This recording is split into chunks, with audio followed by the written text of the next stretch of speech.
What is going on, guys, and welcome to a brand new video. Today we're going to be talking about why Lone Druid has a 54.3% win rate pretty much across all MMR brackets. This hero is still absolutely incredible, and a lot of the changes have really benefited this hero to be able to scale pretty hard, way better than before, and to be able to dominate the lane much better, as now he's a universal hero and the bear can pretty much build any item he desires. Back in the day, you weren't able to build these items like Scotty because you wouldn't really benefit from it. The bear wouldn't get any of the attributes, so it would really be pointless to buy an item like Scotty just to get the slow and the regen reduction. It wasn't really worth it.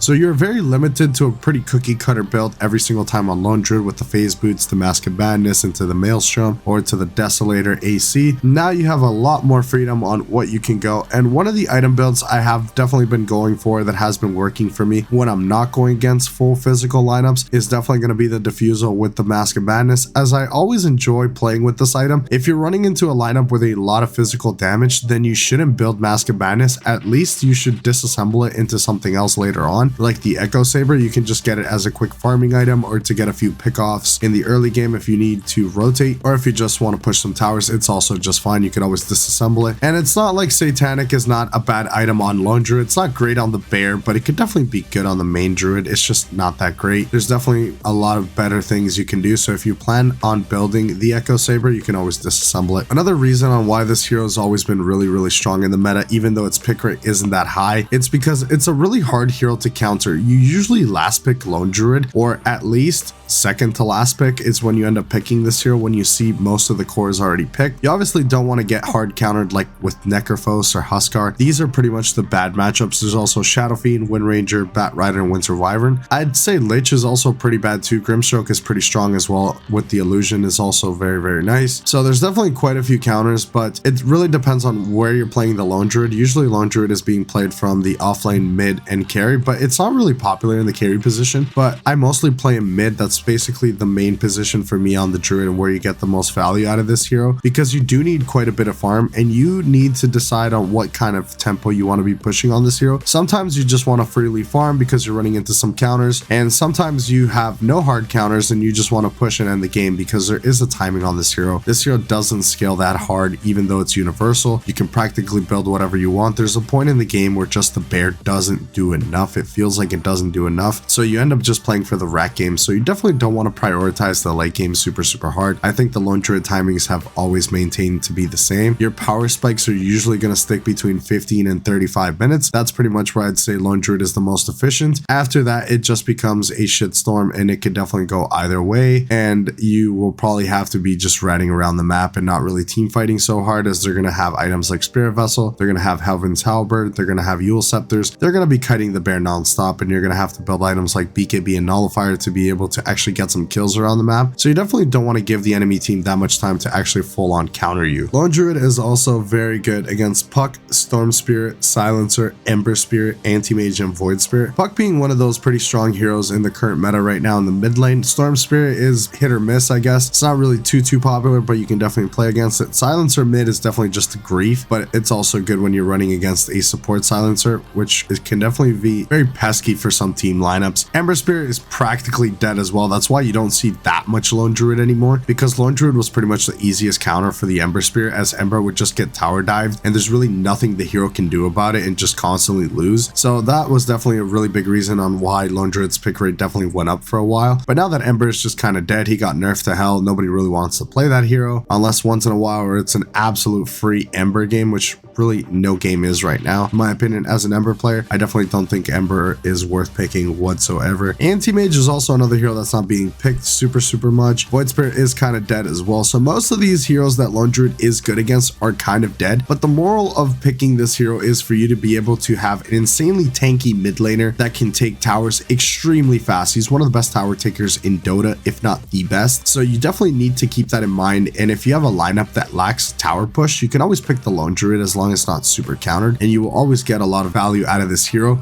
You could also go the rat way, which a lot of players tend to not go for.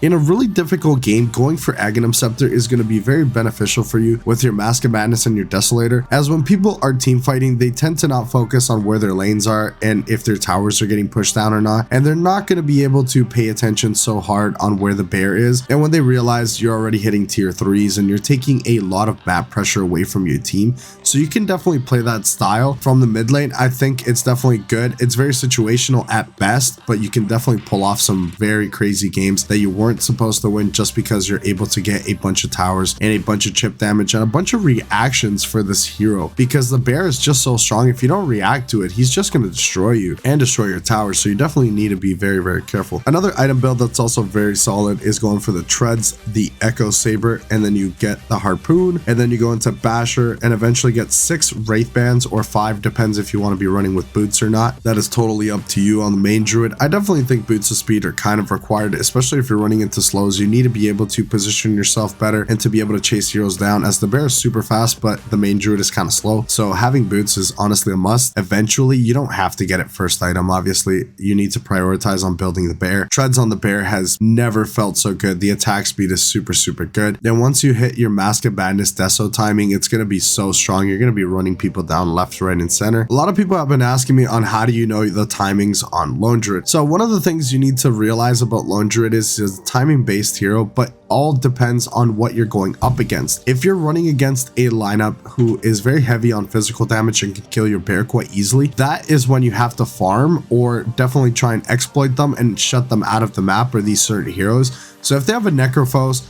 you lost your mid lane tower, you need to go push with your team and make space. You can't just sit in the jungle, because the Necro is going to scale just as well, and it's not going to help you in the long run. You need to be able to recover a little bit and push with your team, push these towers, and push with everybody that's not your hard carry. Unless you have an active hard carry, then it's going to be a lot easier for you. And push for the Roshan timing. The faster you get Roshan, the faster you can get more objectives out of the map, and the more pressure you can apply and try and end the game as soon as possible. This hero is still insanely strong for team fighting. He is super tanky. That's pretty much not going to change. And now being universal, he's even more tankier, because you eventually get either the Wraith Bands or you get the bracers, and when they double up at 25 minutes, you have an insanely tanky bear or Lone Druid. Support Lone Druid is another thing I've been trying to work on, because I think it's really, really strong. It's definitely very situational. You obviously need to pick it into the right game, but I think it's very, very nice because it's very cheap to build the bear. Now that he's universal, you can build a Spirit Vessel on the bear and get a lot of value. You're always going to have Savage Roar. You're going to have a lot of lifesteal from the bear,